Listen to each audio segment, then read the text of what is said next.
I-type sa browser ang link na bit.ly/ib_ap7q1 mobile app.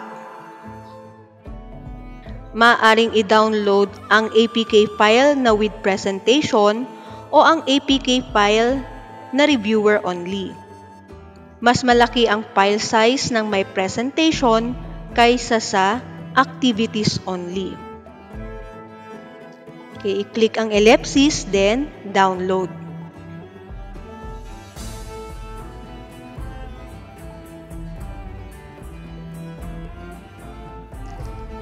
I-open ang file. Kung may security na hindi pwedeng i-install ang unknown apps, i-click lang ang setting and allow permission. Then click install. Click more details. Click install anyway. Then click open.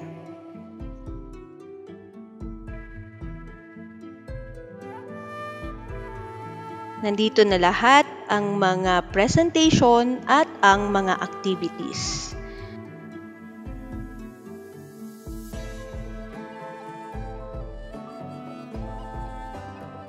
Pwedeng i-landscape. Ito po ay offline.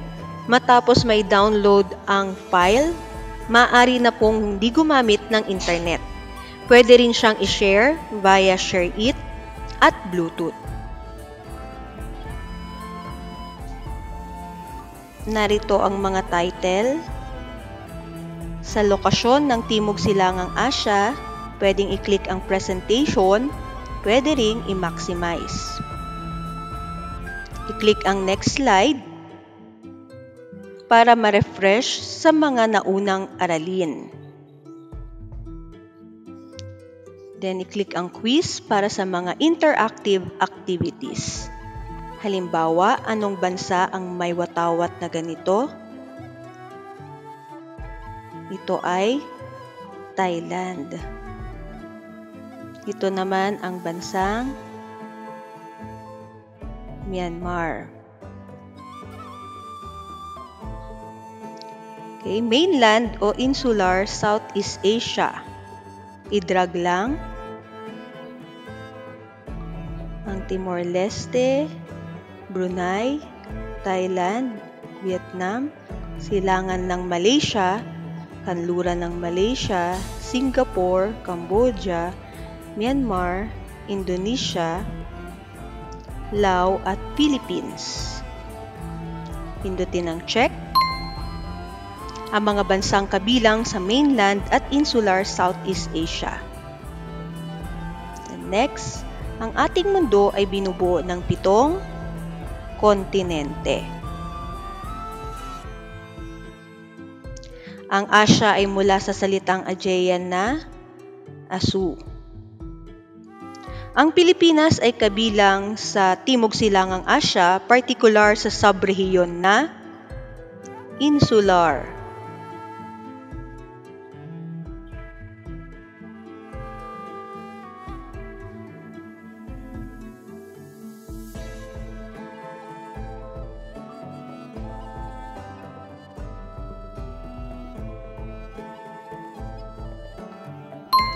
Ang bansang ito ay Brunei. Ito naman ang Timor-Leste o East Timor. Timor-Leste. Vietnam.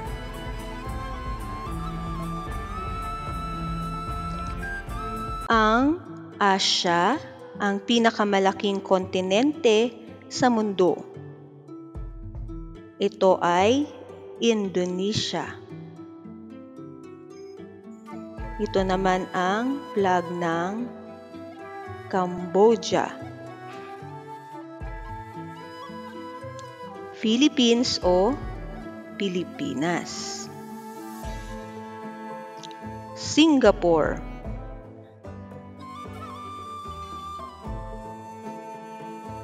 Malaysia.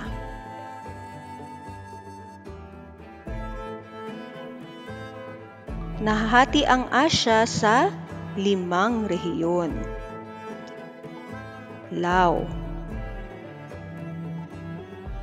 Okay, pwedeng itry or i-show ang solution.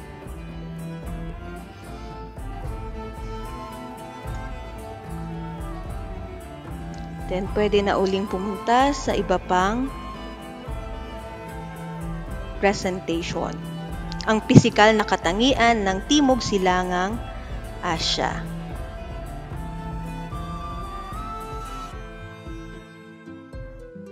Then, ang quiz. Kilala rin sa tawag na Circum-Pacific Seismic Belt, lugar na nagtataglay ng maraming hanay na mga bulkan, ang Pacific Ring of Fire. Anong bansa ito? Ito ay Cambodia. Ito naman ang Indonesia. Ito naman ang Malaysia.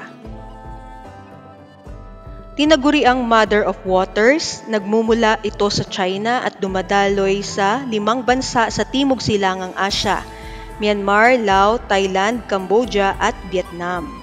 Mekong River. Ito ang bansang Vietnam. Ito naman ang Singapore. Ito naman ang Thailand. Ang Pilipinas. Ang Brunei o Brunei Darussalam. Tinaguri ang pinakamalaking kapuluan sa daigdig: Indonesia. Timor-Leste. Myanmar. Laos. Ang pag-aaral sa katangiang pisikal ng mundo. Heograpiya. Sa klima, naririto ang ating presentation.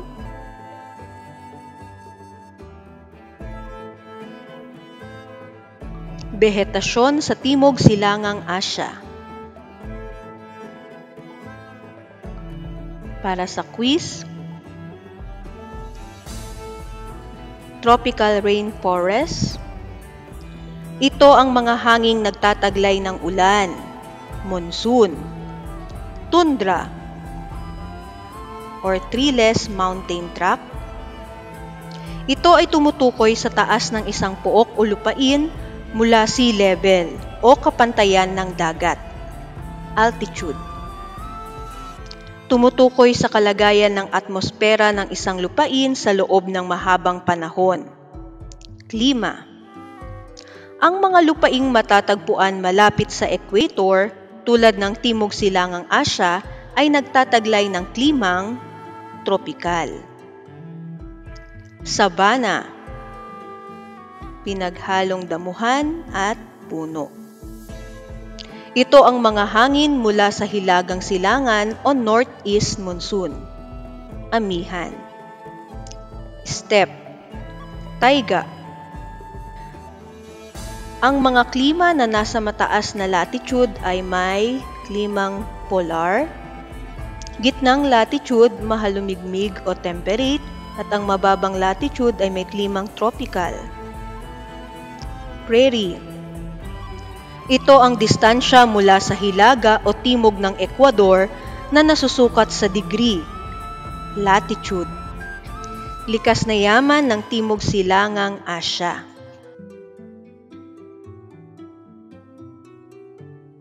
Likas na yaman sa Timog Silangang Asya.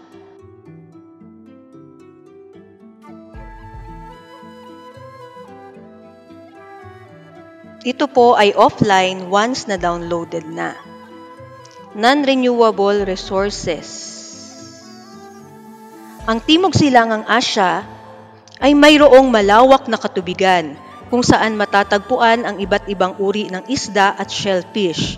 Bukod sa pagsasaka, ano pa ang pangunahing ikinabubuhay ng mga Asyano na naninirahan dito?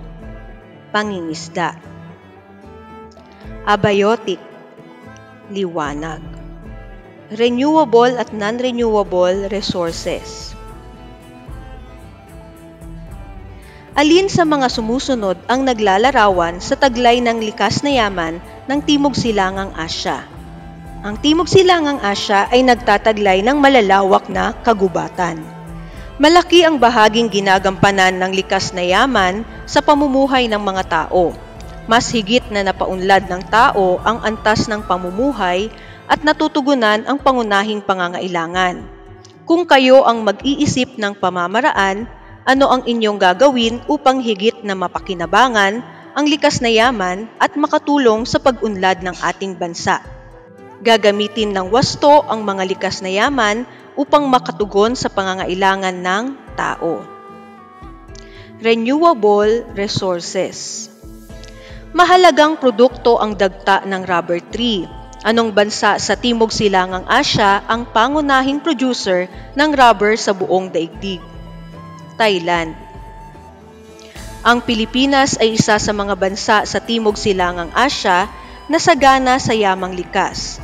Sa katunayan, ang bansang ito ang nangunguna sa pagluluwas ng mga produktong langis ng niyog at kopra sa buong mundo. Biotic at abiotic. Yamang gubat. Bakit mahalaga ang mga likas na yaman sa isang bansa?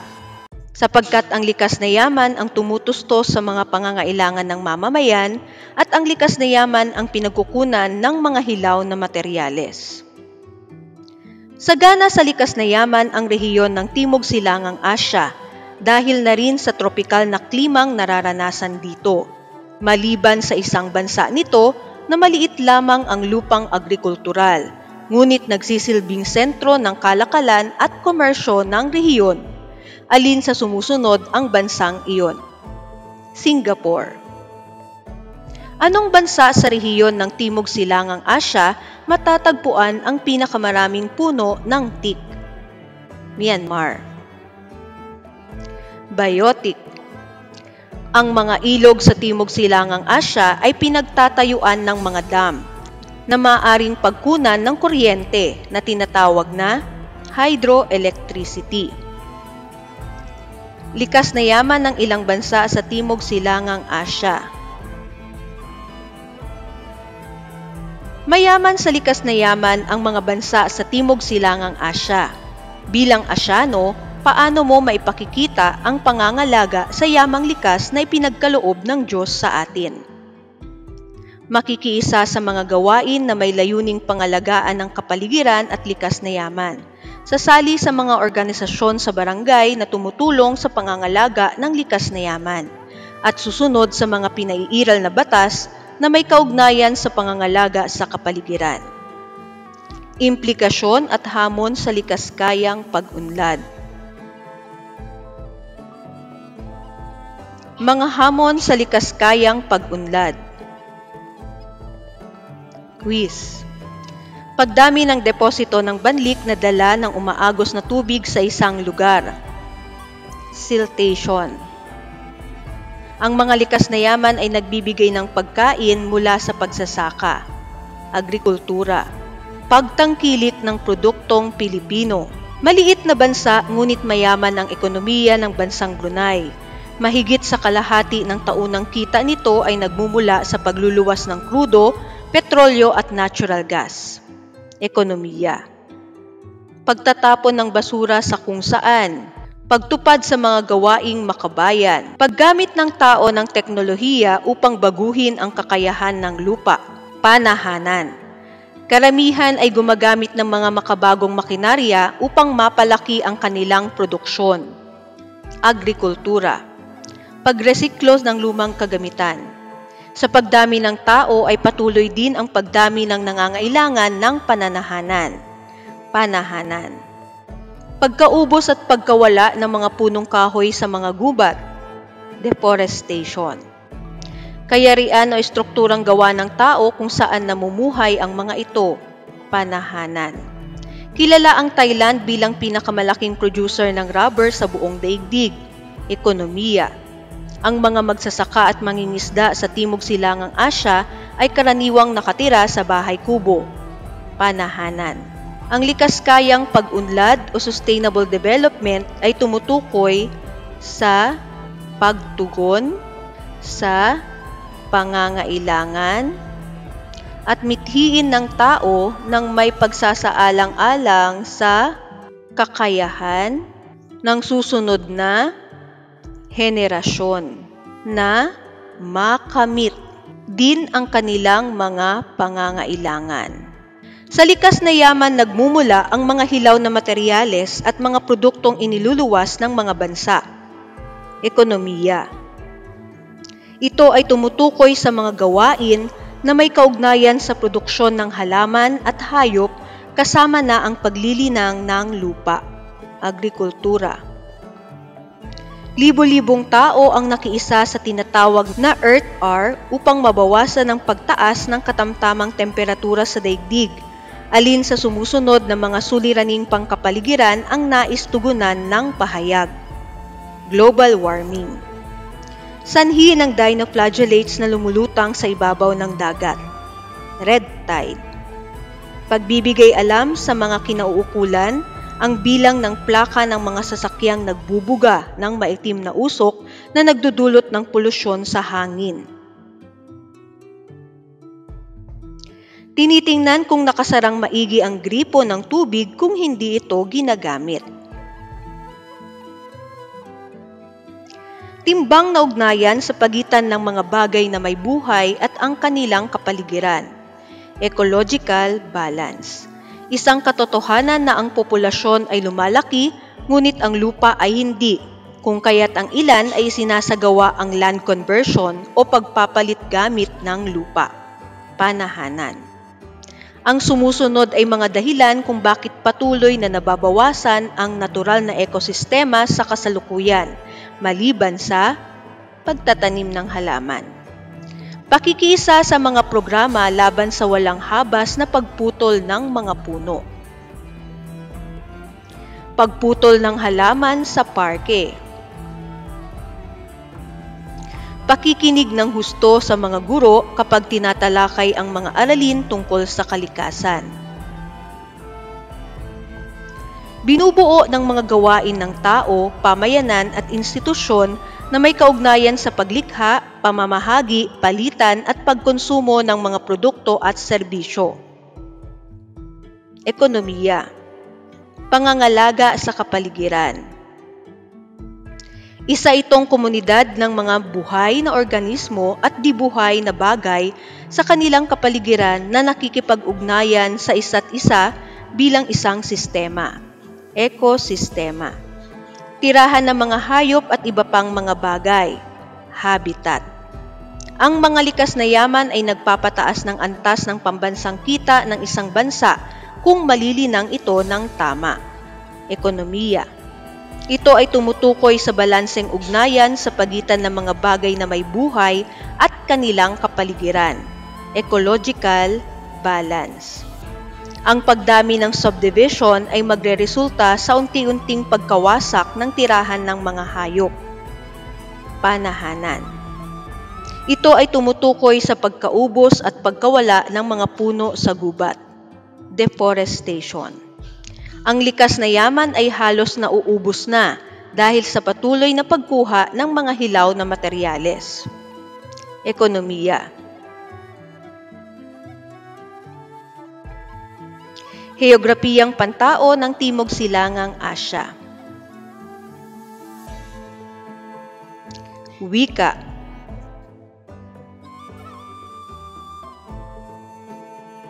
Relihiyon.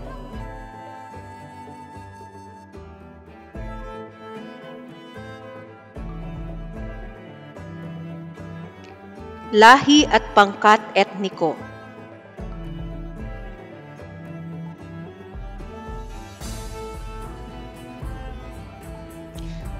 Thai at Miao, Thailand. Timorese Tetum at Papuan, Timor-Leste. Crescent Moon, simbolo ng Islam. Ang blangkang pangunahing pamilya ng wika sa daigdig na may pinakamaraming gumagamit. Indo-European.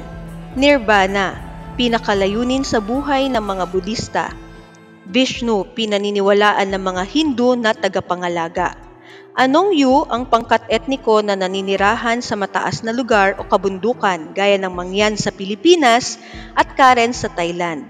Uplander. Achang at Kya, Myanmar.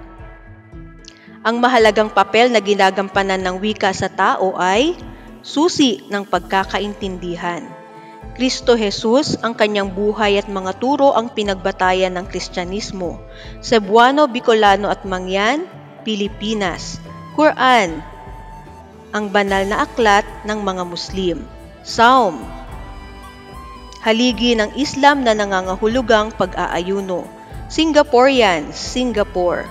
Tagalog, Badyaw at Lumad, Pilipinas. Khmer, Cambodia. Dharma Wheel, simbolo ng Budismo. Om, simbolo ng Hinduismo. Anong A ang tawag sa paniniwala ng ilang pangkat etno-linguistiko sa Timog Silangang Asya na ang lahat ng bagay ay may kaluluwa o espiritu? Animismo. Anong A ang tawag sa naninirahan sa Asya? Asyano.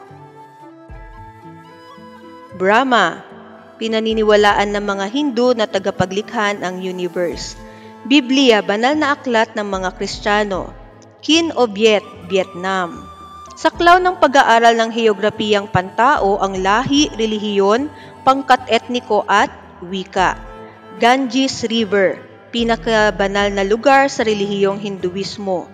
Pari, namumuno sa mga seremonya sa Kristiyano. Saang pamilya ng wika nabibilang ang wikang Pilipino? Austronesian. Ang wikang Pilipino ay nabibilang sa pamilya ng wika na Austronesian.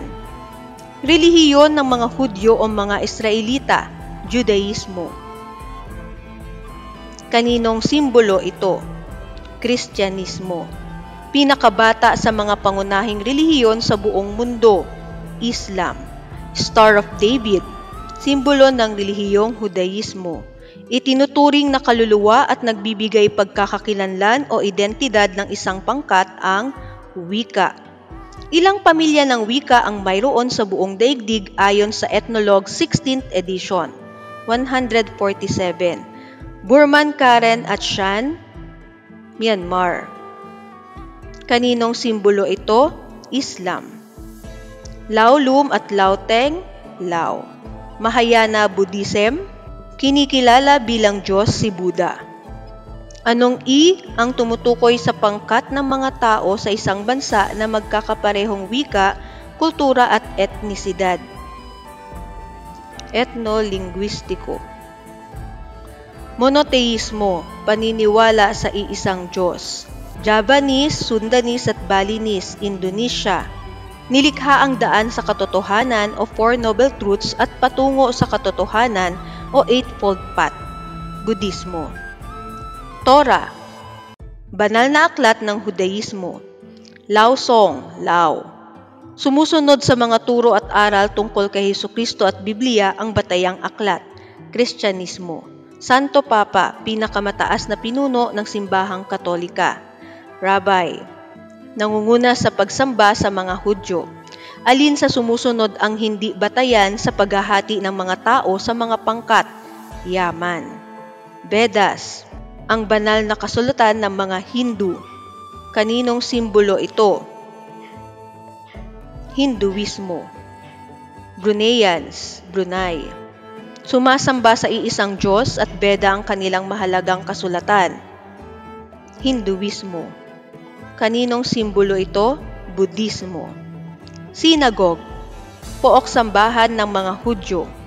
Hmong, Man at Ho, Thailand. Anong K ang tawag sa palitan ng produkto sa kapwa-produkto na nagbigay daan sa kaugnayan ng mga bansa sa Timog Silangang Asya? Kalakalan. Krus, simbolo ng Kristyanismo. Ano ang iba pang tawag sa heograpiyang pantao, kultural na heograpiya? Moske, pook sambahan ng mga Muslim. Kaninong simbolo ito? Hudaismo. Siddhartha Gautama, nagtatag ng Budismo. Theravada Buddhism. Kinikilala si Buddha bilang guro at banal na tao. Bakit mahalaga ang wika sa mga tao? Dahil ito ang nagbibigay sa tao ng pagkakakilanlan. Allah, ang Diyos ng mga Muslim. Cham. Kung mali ang sagot, pwedeng pindutin ang show solution, Cambodia.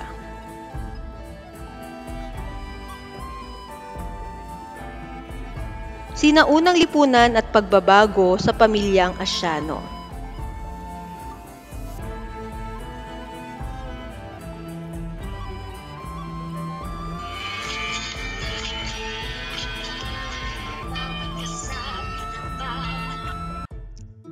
Pamilya.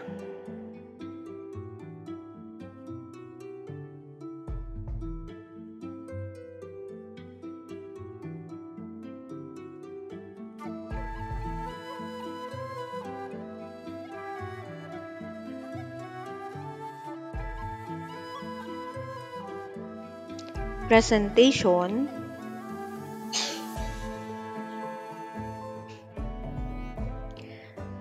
Sinaunang kasaysayan ng Timog Silangang Asya, Teoryang Austronesian Migration.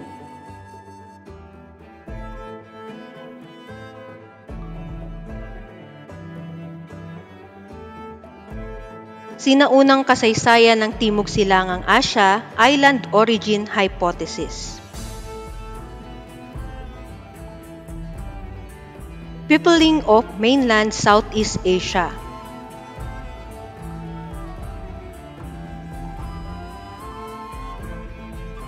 Ito ay bansa na nakalatag sa kanlurang Pacific at nasa pagitan ng Japan at Pilipinas. Taiwan. Ito ang bansa sa Timog Silangang Asya na tinaguriang pinakamalaking arkipelago sa buong mundo. Indonesia. Ito ay nagpapakita ng mataas na antas ng kaalaman, sopistikado. Pagtawag sa Timog Silangang Asya bilang Farther India o Little China, tradisyonal na konsepto. Ipinaliwanag sa kanyang teorya ng Austronesian Migration ang dahilan ng pagkakatulad sa kultura, wika at pisikal na katangian ng mga bansa sa Asya. Ang mga Austronesian ang ninuno ng mga Pilipino. Ang mga taong nagsasalita ng Austronesian ang ninuno ng lahat ng mga tao sa Timog Silangang Asya.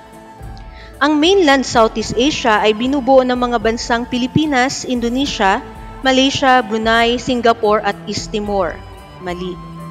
Ang teoryang Austronesian Migration ay kilala rin bilang Mainland Origin Hypothesis. Mga material na bagay na naiwan ng isang luma o matandang pamayanan, relikya. Naniniwala si Wilhelm G. Solheim II na ang mga Austronesian ay nanggaling sa Indonesia at nagtungo sa Pilipinas mula sa Mindanao. Tama. Ayon sa teoryang Austronesian Migration, ang migrasyon ay nagmula sa kalupaan ng China. Noong 1899, ginamit niya ang terminong Austronesian. Wilhelm Smith. Ang wikang Austronesiano ay nahati sa Malayo-Polynesian at Formosan. Binigyang diin sa mainland hypothesis ni Peter Bellwood na nagmula ang mga Austronesians sa Timog, China, naglakbay sa Taiwan at nagtungo sa Hilagang Pilipinas noong 2500 BCE. Noong 1500 BCE, ang ilang pangkat ng Austronesian ay patuloy na naglakbay patimog mula sa Kapuluan, ang iba patungong Indonesia. Pananaw na nagbibigay diin sa pagkakaroon ng Timog Silangang Asya ng maunlad na kabiasnan bago pa lumaganap ang impluwensya ng China at India. Makabagong konsepto. Maiuugnay sa mga Austronesian ang imbensyon ng bangkang may katig na nagpakilala sa mga kakayahan sa sopistikadong paglalayag. Tama. Sa mga lalawigang ito, maraming natagpuang relics ng mga kagamitang bato na tinapyas lamang sa isang bahagi, Bakson at Wabin. Ang Nusan Tao ay hango sa mga salitang Austronesian na nusa at tao, na nangangahulugang tao mula sa timog. Tama. Si Wilhelm G. Solheim II ay kilala sa larangan ng pag-aaral sa Timog Silangang Asya, Pilipinas at Prehistoric Archaeology ng Timog Silangang Asya. Tama. Ito ay kilala rin sa tawag na batangan. Ito ay mahabang suporta sa magkabilang gilid ng bangka. Katig. Alin sa mga sumusunod na bansa ang hindi kasali sa pinuntahan ng ilang pangkat ng Austronesiano? Palau. Siya ang arkeologong Australian na naniniwala na ang pinagmulan ng mga ninunong Pilipino ay ang mga Austronesian. Siya rin ang may akda ng mainland origin hypothesis. Peter Bellwood. Ito ay isang hinuha, isang palagay o haka-haka na pinaghahanguan ng katwiran o paliwanag. Hypothesis. Pagpapahalaga sa kalikasan bilang tahanan ng mga espiritu. Animismo. Kilala siya bilang ama ng antropolohiya sa Pilipinas. Sa kanyang wave of migration theory, sinabi niya na mayroong 4 na bugso ng pagdating ng mga tao sa Pilipinas. Henry Otley Beyer. Naniniwala si Wilhelm G. Solheim II na ang mga Austronesian ay nanggaling sa Indonesia at nagtungo sa Pilipinas. Mula sa Mindanao, nagpatuloy ang mga Austronesian mula sa Pilipinas patungong Hilaga hanggang sa makarating sila sa Timog, China. Ito ang tawag sa isang pangkat ng mga tao sa Timog Silangang Asya, Oceania at Madagascar, na nagsasalita ng isa sa mga wikang Austronesian. Austronesian. Ito ay isang bansa na matatagpuan sa silangang bahagi ng kontinente ng Asya. Kilala rin ito bilang bansa na mataas ang populasyon sa Asya. China. Ama ng arkeolohiya ng Timog Silangang Asya. May akda ng Nusan Tao Trading and Communication Network Hypothesis o Island Origin Hypothesis.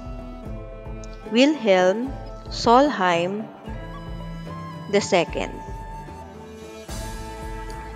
Alin sa mga sumusunod ang hindi pisikal na katangian ng mga Austronesiano? Mababang bungo. Sinaunang kabihasnan sa Timog Silangang Asya. Mga kahariang pangkontinenteng Timog Silangang Asya. Mga kaharian sa pangkapuluang Timog Silangang Asya.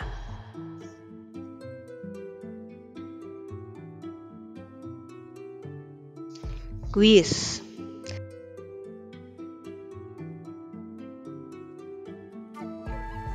Nangangahulugan sa Sanskrit na hari ng kabundukan. Sailendra. Kung ikaw ay mabibigyan ng pagkakataong bumalik sa nakaraan, anong mensahe ang nais mong ipabatid sa mga mamamayan ng sinaunang kabihasnan? Magpapasalamat ako dahil sa kanilang mga mahalagang ambag sa kasaysayan na mababatid pa rin hanggang sa kasalukuyan. Alin sa mga sumusunod na pangyayari ang naglalahad na may ugnayan ang sinaunang Pilipinas sa mga bansa sa Timog Silangang Asya? Ang mga sinaunang Pilipino ay nakikipagpalitan ng mga produkto sa mga dayuhan. Bilang isang mag-aaral ng makabagong panahon, paano mo maipakikita ang iyong pagpapahalaga sa ugnayan ng heograpiya at sinaunang kasaysayan ng mga bansa sa Timog Silangang Asya? Pagsasagawa ng mga proyekto o presentasyon na nag-uugnay sa heograpiya at sinaunang kasaysayan ng mga bansa sa Timog Silangang Asya. Ito ang nagaharing dinastiya sa Burma o Myanmar mula kalagitnaan ng ika-16 na siglo hanggang 1752. Sa rurok ng pamamayagpag ng dinastiyang ito, tinagurian itong pinakamalaki at pinakamalakas na imperyo sa kasaysayan ng Timog Silangang Asya.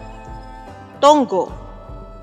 Ito ang kahariang itinatag ni Yutong na nasa bahagi ng kasalukuyang Thailand ngayon. Ayutthaya.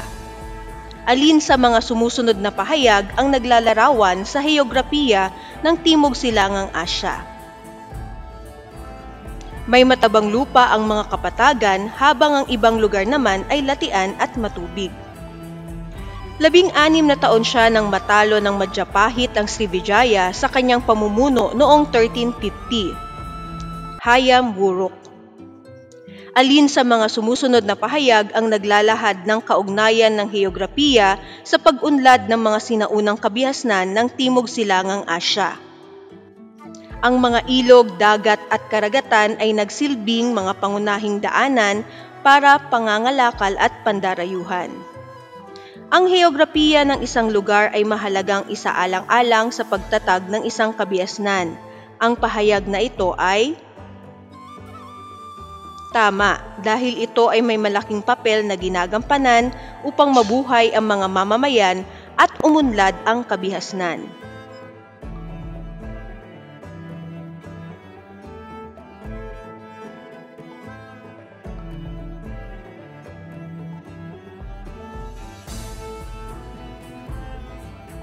Ito ay isang banal na kabundukan na kilalang pamana ng kaharian ng Sailendra, Borobudur. Ito ay isang daungang matatagpuan sa makitid na kipot na naghihiwalay sa Sumatra mula sa Malay Peninsula, Malacca.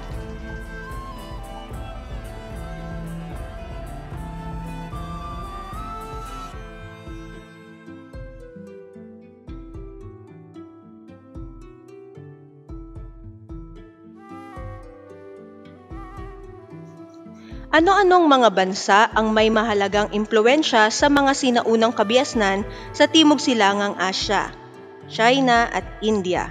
Ito ay kahariang kinilala bilang dalampasigan ng ginto dahil mayaman ito sa mina ng ginto. Srivijaya. Siya ang pinakatanyag na leader militar at punong ministro ng Imperyong Majapahit. Sa ilalim ng pamumuno niya, naabot ng Majapahit ang rurok ng tagumpay. Gajah Mada. Siya ang nagtatag ng Imperyong Majapahit noong 1293, Raden Wijaya.